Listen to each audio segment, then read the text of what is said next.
Welcome to Coruzant Technologies, home of the Digital Executive Podcast. Welcome to the Digital Executive. Today's guest is Chris Daigle.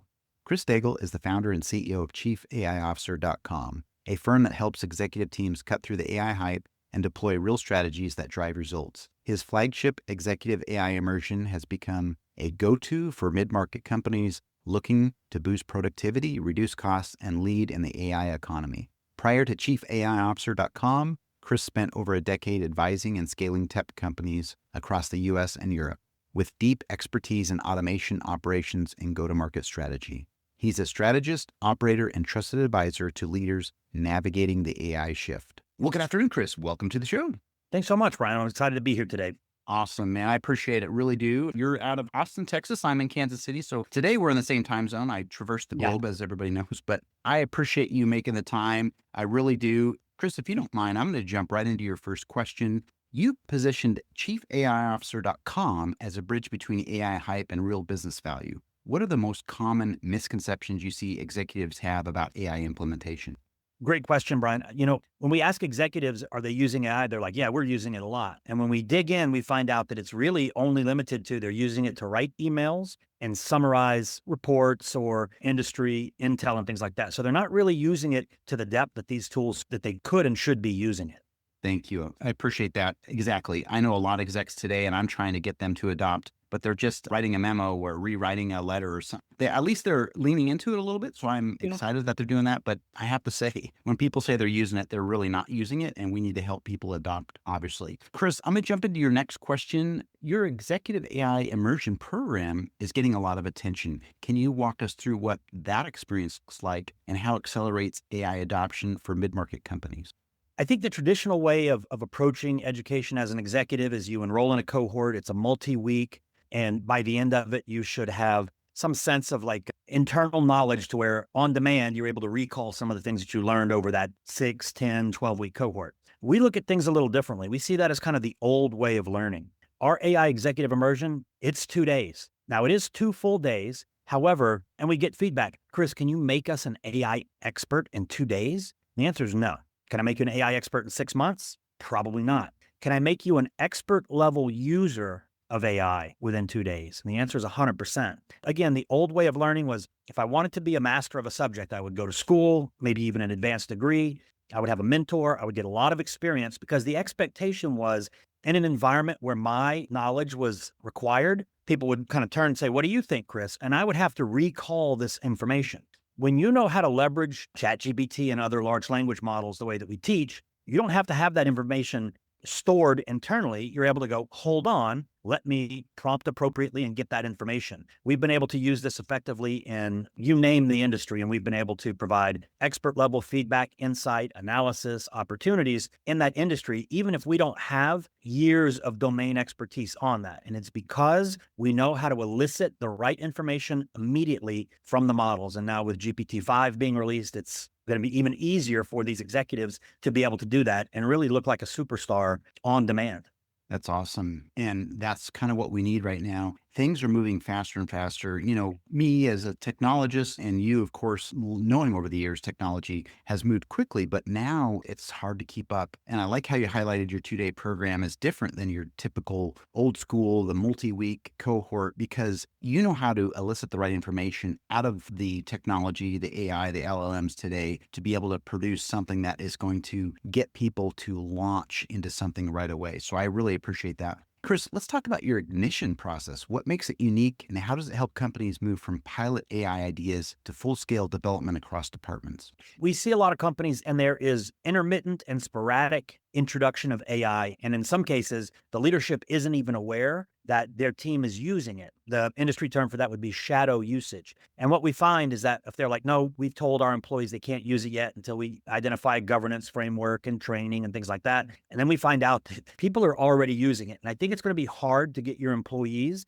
and your teams to withhold from using this tool, especially if they're already using it in their personal life and they're getting big wins. They're going to be tempted to introduce this into their day-to-day and just maybe not tell you. Now, if you're getting the productivity gains, you're like, well, maybe that's okay. It's not. There's a lot of risk if there is ungoverned and untrained usage of these models in a business environment. You might be violating an NDA, perhaps with a client, when somebody introduces that client's data to work with it in the models. They might be unknowingly introducing information that they shouldn't be. And if their settings aren't correct in their ChatGPT accounts, that information is being used to train the model. And time again, we've been able to show demonstrations of how one of our clients' competitors has done that, or somebody in their company has done that. And we're able to get some insights into what their competitors are doing and how they're using not only AI, but also other business strategies, because someone on their team was ungoverned and using this to what seems like a good idea. Let me get better strategy. Let me get better insight into how we can support our customers.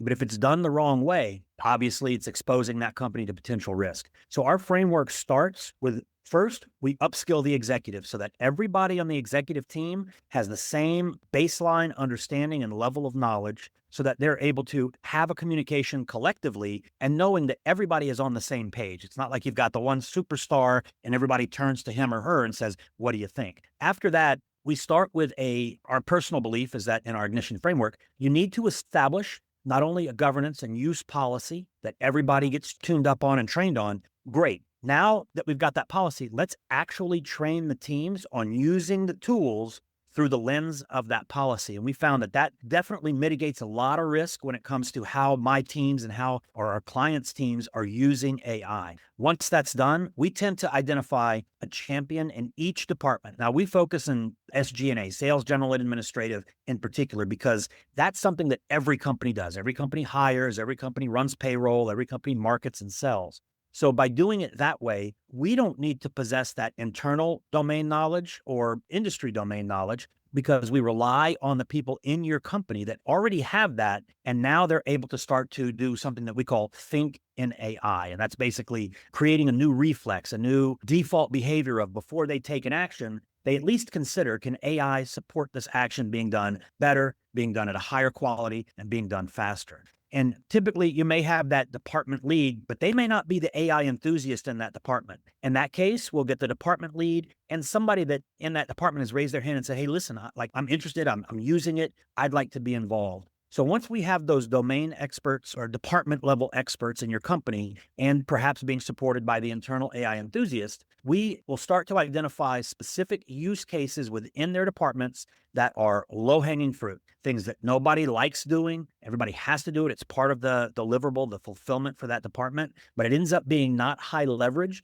And a lot of times it may be, well, we've got the spreadsheet that we've built over the past 5 years. And if somebody enters this, it updates this. Those things are certainly helpful. It's better than guesswork in any company. However, it may not be the most effective way to get that insight, to update that report or whatever it is. So we show them how to identify those. And then we introduce either some proprietary prompting frameworks that we teach that honestly I don't see being taught anywhere else. And I'm surprised because they're so easy and powerful. Sometimes that's supported by custom GPTs, or in Claude, it might be a project, or in Gemini, it's a gem. And the combination of those two, I'll give you a good example. We were working with a construction company in Orange County, does about $50 million a year. They had 7 departments represented in our training. And we came back and circled back with them about 30 days later and just kind of, "Hey guys, what have you been doing? Where are you stuck? And how is that impacting your role?" And across just those 7 individuals, 30 days later, collectively, they were saving about 300 hours per month of bandwidth that could now be focused on higher leverage activities, strategic activities, addressing the backlog of projects that are sitting on the whiteboard.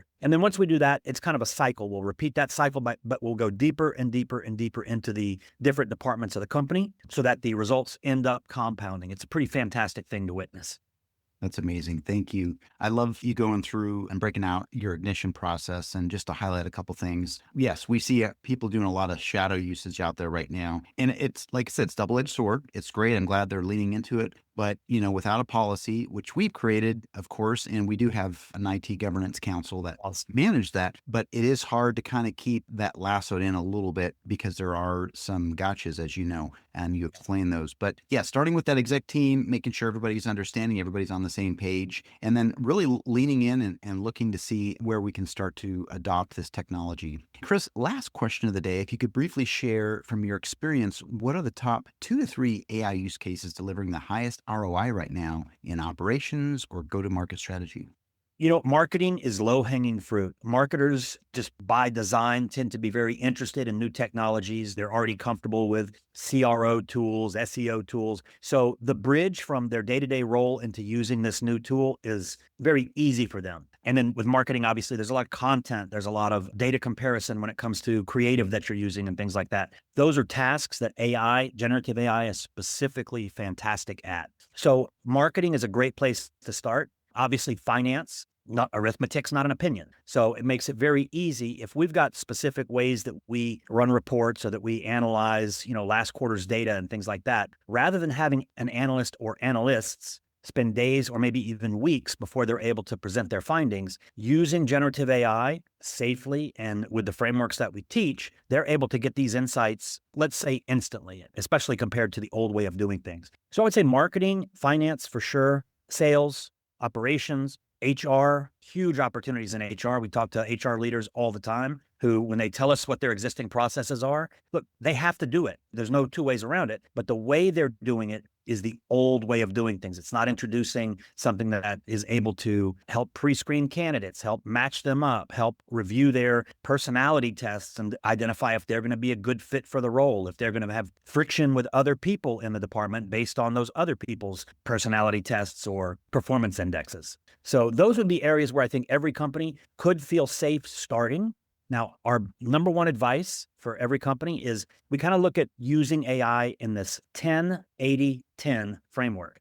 The first 10% of you working with the models for any task is you as the human being very clear on what's my ideal output from this session with ChatGPT. Hit the enter button. Next 80%, that's the models doing the work and doing the work accurately and quickly. But before you copy and paste that output and send it to the boss or send it to the investors or send it to the board, we encourage that final 10% of you working with AI giving it a review, taking a look at, well, is this output? Is this how I would have said this? Or is this the information that I would have highlighted? Look, that's important for people to understand. It's not like a Google search where I enter something in, I get some results, and it's like, okay, let me go to work. The intention behind best practice with using generative AI is that there is a human in the loop at the beginning and at the end. And you may find that you did such a good job on that first 10% that the last 10% happens really quickly. Like, hey, this is good, let's ship it. But more often than not, we find that there are human nuance that wants to get introduced into that output before it does go into production or gets presented to the public or the board. So those would be the areas where I would suggest any company at least feel comfortable doing that, introducing AI, or at least exploring the introduction of AI. And guys, it's not that hard. I always tell executives, you've already done the hard part of learning AI. And what I mean by that is that all the career experience, all the lessons learned that you've had in your career, that was the hard part. AI can give you answers quickly, but if you don't know how to craft that first 10% based on all the experience you've got, it's unlikely that you're going to be getting ideal output in your sessions. But when you leverage your existing experience, that makes it so much easier for you to be clear in your instructions, to be clear on what you want as your output, and to be able to fully review and approve any of the output that comes from these models. And that goes from a customer service agent all the way up to the CEO or president of the company. Thank you, Chris. I appreciate that. I love how you highlighted several examples, verticals, departments that could easily step into this, as you said, low-hanging fruit, marketing, finance, sales, operations, HR. And marketing, obviously, there's a lot of content, analytics, and SEO. Definitely a perfect use case, just like the rest of you mentioned. But I like that in that 10-80-10, which that first 10% is you, of course, having some good prompt engineering skills obviously helps. Have AI do that 80%. Make sure that last 10% that you're reviewing that. And I like that point you made, human in the loop. And I think that's so, so important. Chris, I really appreciate having you on today. And I look forward to speaking with you real soon. Thanks, everybody. Bye for now.